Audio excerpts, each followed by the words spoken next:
Good evening, everyone. My name is Job. How are y'all doing today? So it's April 2nd. Yesterday was April Fool's Day, although I didn't see a whole lot of people really making jokes on the internet because of this whole pandemic thing going around has, well, people just thinking differently. It's shifted them out of their daily lives. In today's video, I want to talk to you about some ways that you can help take care of yourself and your family for this current virus going around and anything that might be coming in the future ahead. Alright, so number one is start becoming more self-sufficient. Start figuring out ways where you can help take care of yourself in any way that you think you can possibly help out. If it means you can have a generator or some form way to make electricity in case power goes out for whatever reason, well then that'd be a good place to start. You know, my family and I, we lived out here on the country for a good long while now, and I feel thankful that we're prepared more so than a lot of other people. We got livestock, and we're gonna plant a garden here pretty soon. And also, just being out here in the country, I don't have to worry a whole lot about being exposed to the people who are infected by this virus. There are some cases around here, but it's nowhere near like it is in a city or a big populated area. So just think of some ways you can help make yourself less dependent upon the government or just any type of external force. I was working for a customer today, and although he does have work, you know, he's still able to pay the bills. He's not really making enough to save up for anything bad. And I told him that, you know, this is what's going to cost to fix your car, and he just kind of thought, man, I don't know what to do. I really can't deal with this right now. So you just got to think about some ways you can help take care of yourself a little better. Alright, so number two is start a side hustle that is essential. And by essential, I mean something that is required in the daily life. You know, hopefully that you still have some work, you still got a job, you're getting paid, but this is also especially for you people who have been laid off or till further notice or just quit or been actually fired here recently.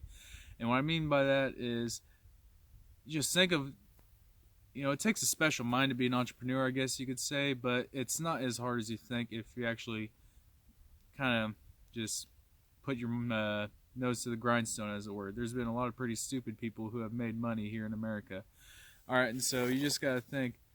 Well, a good example is all the people who bought up all the hand sanitizer and toilet paper and was turning around and sell it online and making a big profit off of it.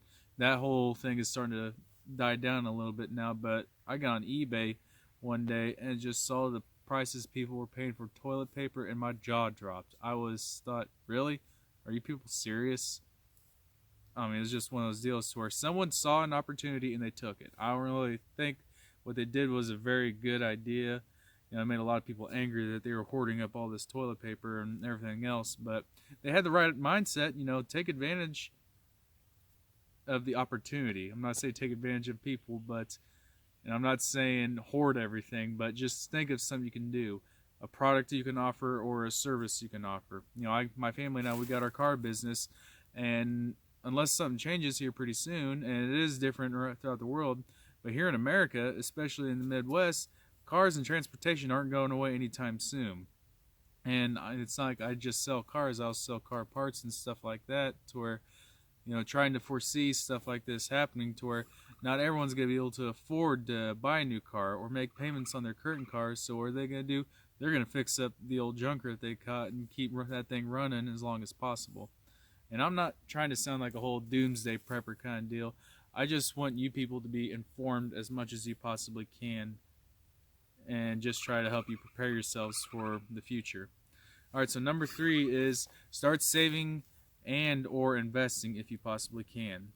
It's always a good idea to have a certain amount of money saved up in it for a rainy day. I think a good base price is $1,000. If you can keep $1,000 rat holed away here or there, that'll be great. Some people have a hard time just making ends meet, and you just got to try and figure out as best as you possibly can.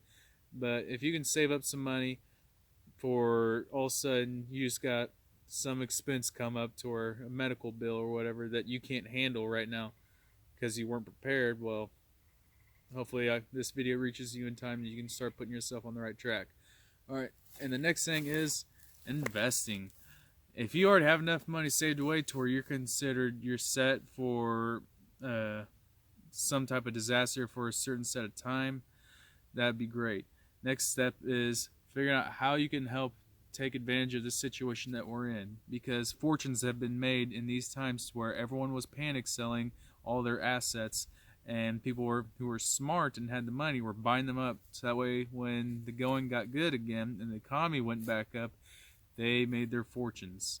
And for me, it's right now, people are not really wanting to buy the cars. They're wanting to really sell them, so that way you can try to get as much money back as you possibly can.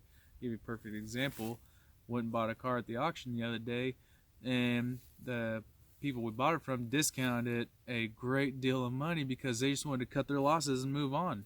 So if you can invest money somehow in some way into something that you know you can make a profit on. Now remember, that's something you know you can make a profit on. Don't go buying stocks just because they're going cheap and expect you'll come out money ahead. Otherwise you'll get burnt because you didn't know what you were doing. So invest in something that you know you're skilled in, you're or knowledgeable about, or just talk to someone who can help you with that. Alright, so number 4 is stock up on supplies. And I'm not talking about just food, but anything else you think you might need for your daily life. Food is important, but you also got to think about any pets you might have. Where are they going to eat when their food runs out and for some reason the grocery stores are closed because everyone's in quarantine and you don't want your pets to starve. Another real big thing is prescription drugs. A lot of people in America now, and I don't know the numbers or percentages, they have to take some type of prescription for their daily needs. You know, I'm one of them. I got to take prescription for my thyroid. You know, I took it for years before, without knowing I need to have a prescription, so I don't think I'll keel over if all of a sudden I run out for whatever reason. But it's definitely something to think about if you do have a serious condition and you don't only have so much prescription drugs. Some people are only allowed to get so many, but it's definitely something to think about and just be wise. And you know, food's important. I definitely say it is one of the most important things, but mainly just food with a good shelf life, long shelf life. If you got the freezer space for meat and stuff like that, go ahead and get that. But other than that, canned goods. Canned goods is where it's at. So just always keep that in mind, is stocking up on supplies that you think you will need. You know, toilet paper, as crazy as it was for a while, and it actually still is in a lot of places, that was actually a pretty good thing to stock up on. I don't want to go wiping myself with just whatever I can find, like an oak leaf or something. Alright, number 5 is stay informed. Don't listen to just one news outlet and expect them to be truthful about the statistics and the information every single time. Look around other places, even different channels, different websites. Just try to gather as much information you can and piece it all together to what seems like is the most truthful. And sometimes the truth may be more alarming than what you think it actually is, but just staying informed as much as possible is always a really, really good idea. And that kind of ties into number 6, and that is a little acronym I learned in the Boy Scouts called Stop, Think, Observe, Plan. That's something a whole lot of people are really doing right now. I'm not saying that everyone is bought into wholesale panic, but a lot of people are just kind of wandering around, trying to figure out, well, what's going to happen next, living day by day right now, hoping that everything gets settled. Well, I don't like to be a pessimist, but I got a feeling that all of this virus may be over soon. The effect it's already had on our economy and the world is probably not going to go away as quickly. So that you got to have a plan, you got to be prepared, and just stop, think, observe, and plan. So anyway, I hope that these 6 things help you. Just remember, 1, start becoming more self-sufficient. 2, start a side hustle that is considered essential. 3, start saving and investing. 4, stock up on supplies wherever you can, whatever you think you need to help suit you best. And 5 is stay informed as much as you possibly can, and not just whatever one news outlet, but as many different areas as you possibly can.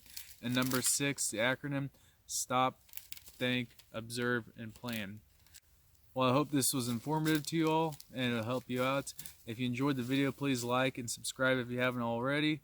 And remember to stay safe and healthy, and always remember to live your best life.